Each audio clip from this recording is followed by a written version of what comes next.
up, guys? On today's video, we're going to talk about something a little bit different. It's still off-roading. It's a lot of fun. It doesn't cost a whole lot of money, and it'll allow you to get to be able to see some more of the area where you live or where you want to explore in a different way. So stay tuned.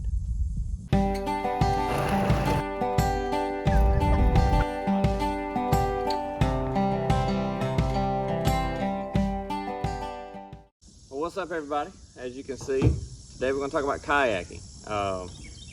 Kayaking is something that we have done for a long time. I've had this kayak for about 10 years. It is a Fusion 124 Future Beach, and this thing has got a lot of miles on it. For the stuff that I have put this thing through and the rivers around here in South Mississippi, it has taken a beating. And it's just, it rides good, it floats good, it's quick, it turns great. I love it. What I want to talk about today is kind of something that we really enjoy doing. You know that we love going camping and termite and things like that. But kayak camping is something that we have really enjoyed over the years. We've done a lot of it around here. And it doesn't really cost that much money. I mean, your big expense is going to be the purchase of the kayak.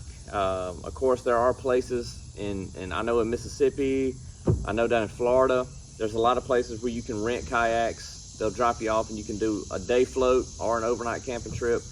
I obviously don't want to take away from any of their business. They're awesome places. But like for us, we go so much that it definitely justified us just to go buy one. And usually you can get into an entry-level kayak for a couple $100. This past weekend, we went camping down on Red Creek. It was Judah's very first in his own kayak, paddling his own way trip.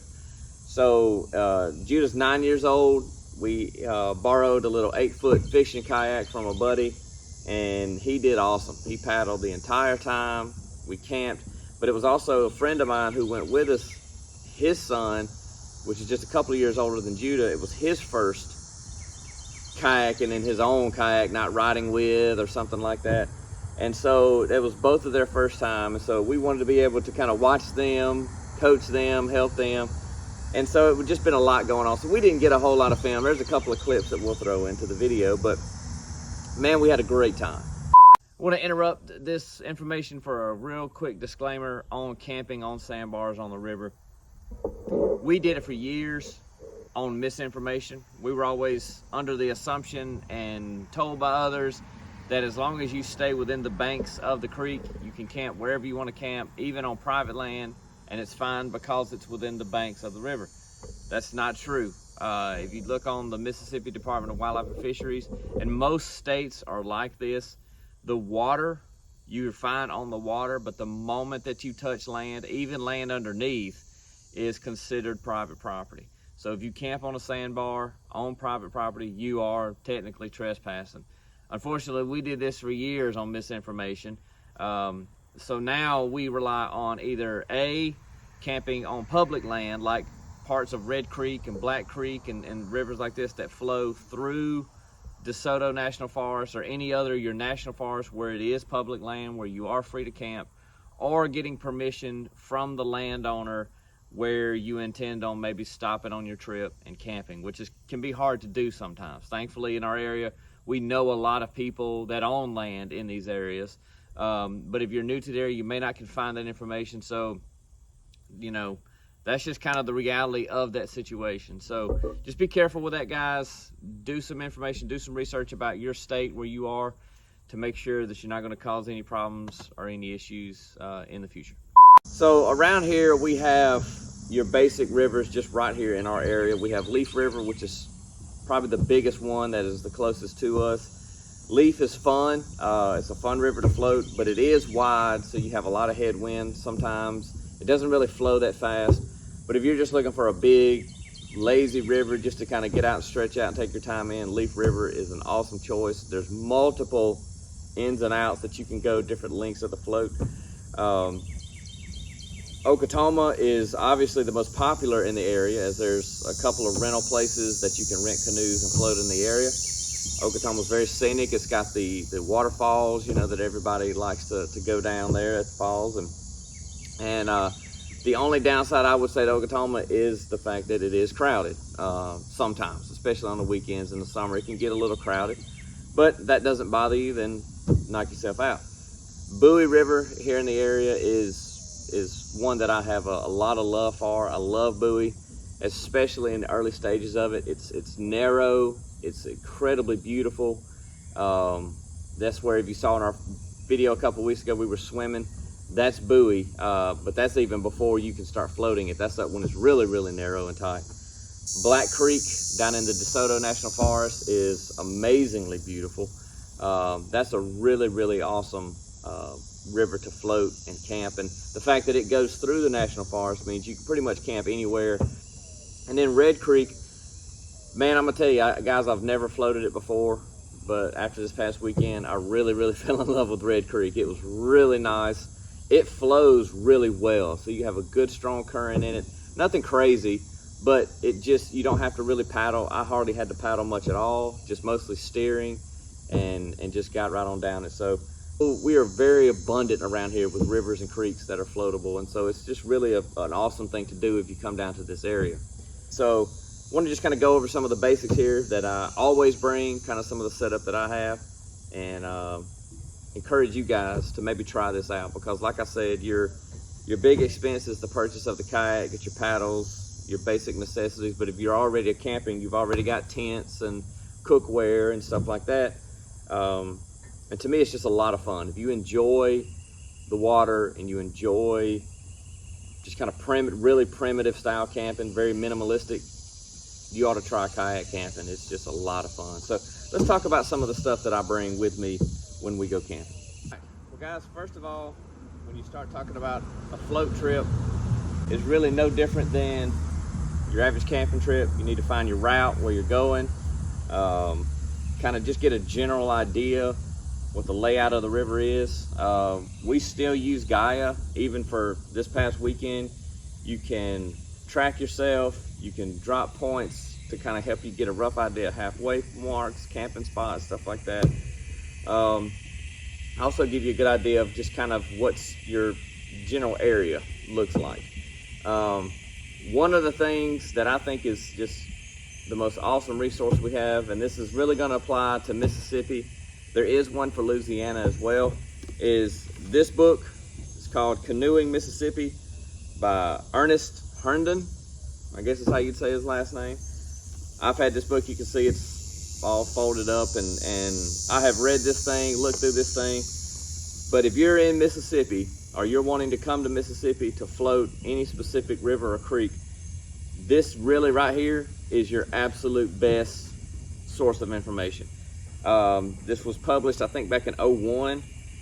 He floated, from what I can tell, every single floatable body of water in the state of Mississippi. So you've got every river broken down into a fairly good description. At the back part of every river description, you've got in and out points where you can put in, places you can get out, how far it is, and then also local information, like local towns, what local towns have to offer as far as a campground or a hotel if you're looking for something like that. So this book is just, to me, invaluable. Like, it's just an awesome, awesome piece of information to have. So if you're looking to float in Mississippi or come to Mississippi and float, get this book. They're real cheap. I got this on Amazon or eBay, I don't know, umpteen years ago. And it has just been my go-to book for floating in Mississippi. Say no more. Bring bug spray. Don't ever not bring bug spray. I want to talk about now waterproofing options, kind of some of the things that you have available. So your cheapest thing is going to be garbage bags. These are your cheapest friend, cheap insurance to keep things dry. Usually I will put our sleeping bag in one of these and just wrap it up, and I'll throw it down here in the hatch. That's usually what goes in these, is sleeping bag. And then obviously, as you float and as you go through, obviously trash is going to go in them. You want to have them there for all your garbage, because you obviously want to pack out everything that you pack in. But garbage bags are really cheap. They're not the best waterproofing, but they are there and better than nothing. Then we've got the big bags. I don't know what brand this is. I don't know how long we've had it or where we got it, but it works. And so, but like for Judah and I, we was able to put dry pair of shorts, a couple dry t-shirts, our camp pillows. We have our sheet sleeping bags. We was able to put them in here and fold it up. And I strapped this onto the back of his kayak, weighed nothing, and kept all of our stuff dry. Even if he would have flipped, it still would have been dry because these have been flipped before, and they do fantastic. Have these, everything's covered in sand. Same thing but smaller. This is for your phone. You can put your phone down in it. And we bought this. And you can even put it around your neck. We bought these after Andrea lost her brand new iPhone in Bowie. That was a sucky day. That was you can keep them around your neck if you want to, but I hook them on a carabiner and then hook them right here in my seat, and all is well. You've also got hard boxes. I just kind of throw whatever's needed at the moment in here. When it comes to sleeping arrangements, you can do the hammock deal if you so choose. But for us, you know, with the amount of people we had going, there's not always fantastic places to string up a hammock a lot of times on sandbars. So we generally just bring a tent. This past weekend we had 4 people, 2 adults, 2 kids. So we brought the big old, I think it's like a 6-person. You saw this. If you go back to our previous videos, you'll find us setting this tent up, kind of showing you the ins and outs of it. This thing is full of sand. It's got sand all over it because that's usually what it gets used for, is sandbar kayak camping. But usually what I do, I throw it back here. In the past, I had drilled and put me 2 eye bolts on both sides. I set it up here, throw my bungee cord across it, and we're off. So this one gets called in a lot because usually we have at least 4 people going with us and we can all sleep in there comfortably. You always want to bring a machete and a hatchet. I don't know where our hatchet is. You just walked off with it somewhere. This is something that I have had for many, many years. I think this is my 2nd one now. This is just a little grill that you set up over your campfire. So these are awesome. They're cheap. I don't remember what they cost, but I want to say it's under 10 bucks. You can get these at Academy. One of the things that I always bring is the seats, or at least the seat in this kayak does not offer a whole lot of lumbar support. So they call it yak back, where your lower back just aches, and that's, my butt's fine, everything on me, my arms are fine when I'm floating, but my lower back, I have to have some sort of support down there or it just kills me. So years ago I bought this. This is just basically a hunting pillow. It's waterproof. The strap's already broke on it. This thing's got a lot of miles on it as well, but it's, I don't know if it's got newspaper or what it's got in it. These were cheap, got it at Academy, and you can just throw this kind of down low and it gives you that lumbar support. As long as I got this, man, I can go for miles and miles and miles. So, but kayak camping is definitely a way to see the area differently. You're able to kind of really get out there, and just, it's just awesome. You know, be aware if you come, you're floating buoy. There are alligators in buoy. Some people will tell you there's not. I've seen plenty. I can take you right to where plenty of them are. There's alligators in buoy, and as we found out this past weekend, there's alligators in Red Creek too. The kids freaked out. They generally won't mess with you or bother you as long as you just mind your business and keep floating on by. Same with snakes. Sometimes you'll get by a limb that'll have a water snake or a moccasin, which a lot of times they get confused. As long as you mind your own business and you keep floating on by, everything in my experience has always been fine. But especially with water moccasins, you go poking around and agitating, and you could have a problem on your hands. So just enjoy it, look at it, smile, mind your business, and keep floating, and all will be great. We just wanted to kind of come to you, share some kayak content. This is something that is a big, big part of our life as far as our camping goes. So not sure if anybody's interested in seeing any videos of us kayak camping. This is something that's really easy for us to do because the prep is so minimal, the cost is so minimal. You just find you somewhere you put in and you take off, you know. And so if you'd like to see more kayak content, like us to film some of our trips or give some little more commentary on the local rivers, we floated many, many miles around here multiple times. So we've got a pretty good knowledge of the area. Let us know.